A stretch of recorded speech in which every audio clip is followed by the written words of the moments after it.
गुरु माता जी, कुछ भक्तों का प्रश्न है कि माँ बगलामुखी देवी की जब हम आराधना, माँ बगलामुखी देवी की साधना करने के लिए जब हम बैठते हैं, माँ बगलामुखी देवी का मंत्र जाप करते हैं, तो हमें नींद क्यों आती है और हमारा जो दिमाग है शून्य हो जाता है।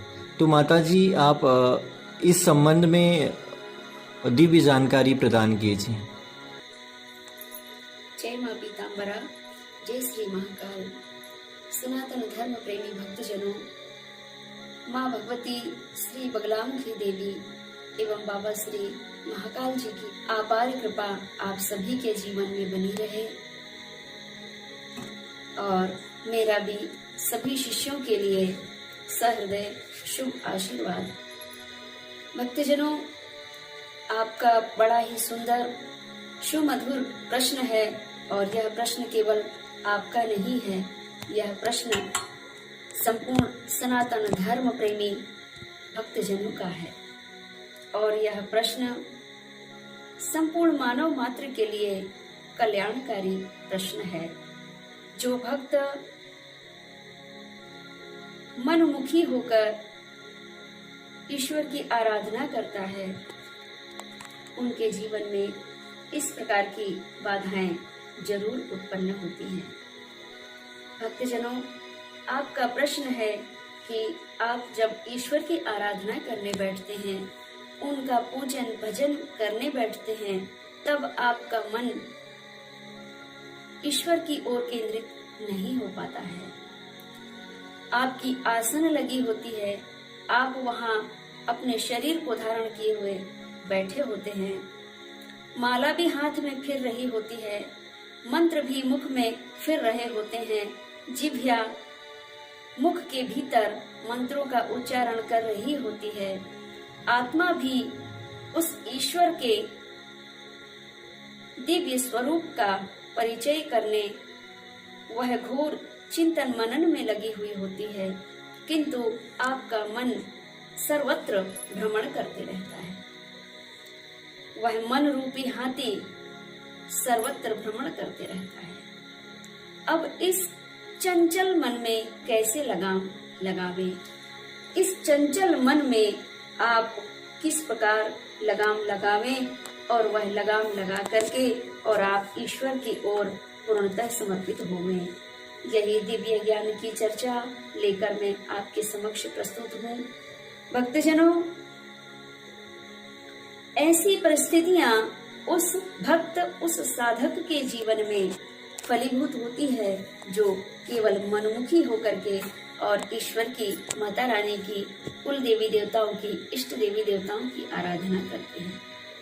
मनमुखी यानी बिना गुरु बनाए, बिना संतों के सानिध्य प्राप्त किए और पुस्तकी ज्ञान अर्जन कर लेने के बाद वे मनमानी तरीके से ईश्वर की आराधना करते हैं, तो उनका तन भी खर्च होता है और पूजन सामग्री के लिए धन भी खर्च होता है और शरीर भी वहाँ स्थायी बैठा हुआ होता है, किंतु पूर्णतः सफलता प्राप्त नहीं हो पाती है।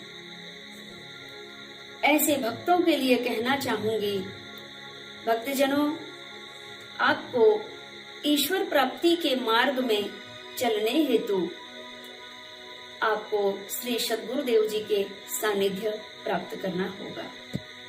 आप सर्वप्रथम ईश्वर के सानिध्य को प्राप्त करने के लिए सद्गुरु की शरण में अवश्य जावें।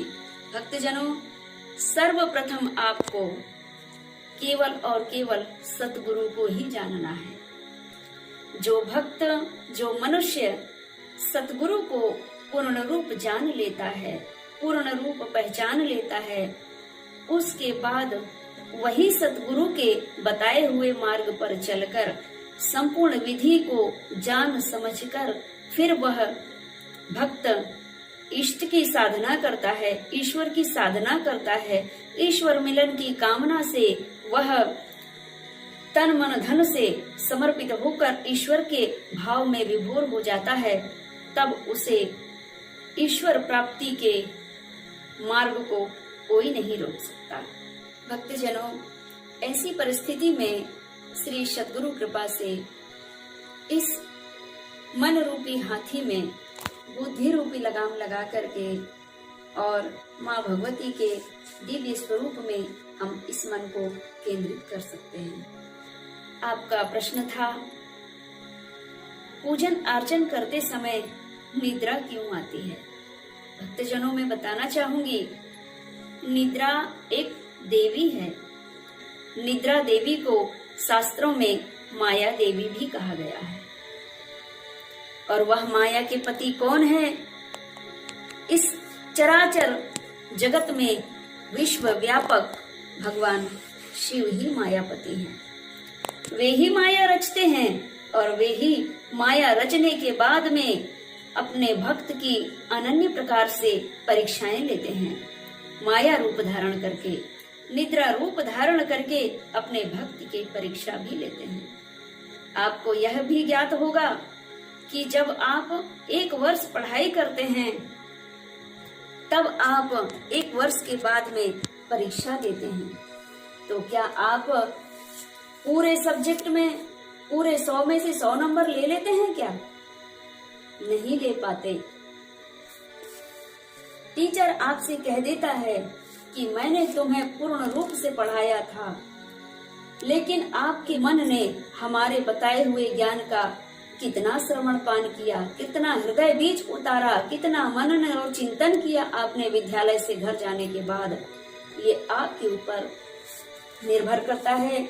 आपने ज्ञान अर्जन करने में कितना विलंब किया, ये आप स्वयं जिम्मेदार होते हैं। उस समय आप शिक्षक को, जो पेपर ले रहा होता है, उस शिक्षक को दोषी नहीं ठहराते हैं।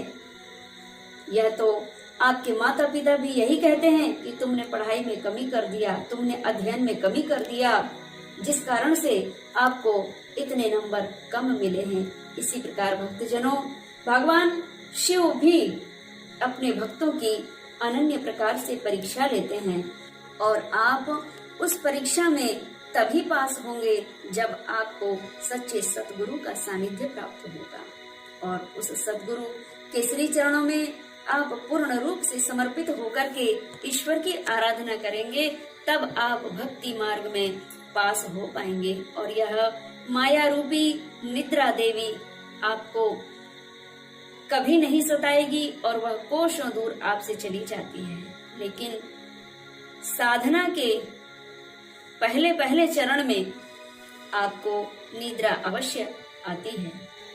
माँ बगलामुखी देवी जी के सभी साधकों से मेरा कहना है, भक्तजनों, जो भी भक्त श्री ब्रह्मास्त्र विद्या माँ बगलामुखी देवी की आराधना साधना मनमुखी होकर कर रहे हैं, यानी बिना गुरु दीक्षा के माता रानी की आराधना कर रहे हैं, उन सभी भक्तों से मैं कहना चाहूंगी, भक्तजनों, माँ भगवती ब्रह्मास्त्र विद्या की पूर्ण कृपा प्राप्त करने हेतु आप सतगुरु की शरण अवश्य ले लेना। भक्तजनों, आप बिना गुरु के सानिध्य के माता रानी की पूजन आराधना करते रहे हैं, तो उन्हीं की कृपा से आपको दिव्य सतगुरु की प्राप्ति अवश्य होगी। और आज आप इस वीडियो के माध्यम से माँ भगवती ब्रह्मास्त्र विद्या के विशेष वर्णनों को आप सुन और समझ पा रहे हैं। यह आपकी ही भक्ति का प्रभाव है।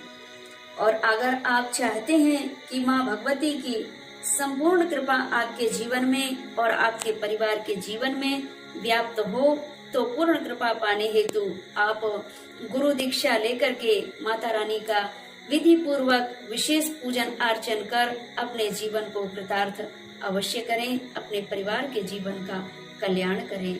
और अगर आपको लगता है कि श्री बगलामुखी शक्ति सिद्ध पीठ जिला सिवनी से आपको गुरु दीक्षा प्राप्त करना है और माता रानी की विधि पूर्वक आराधना पूजन करनी है, तो आप निशुल्क गुरु दीक्षा लेकर के माँ भगवती की साधना आराधना प्रारंभ करें और अपने इस मानव जीवन को धन्य धन्य कृतार्थ करें। जय माँ पीताम्बरा, जय श्री महाकाल।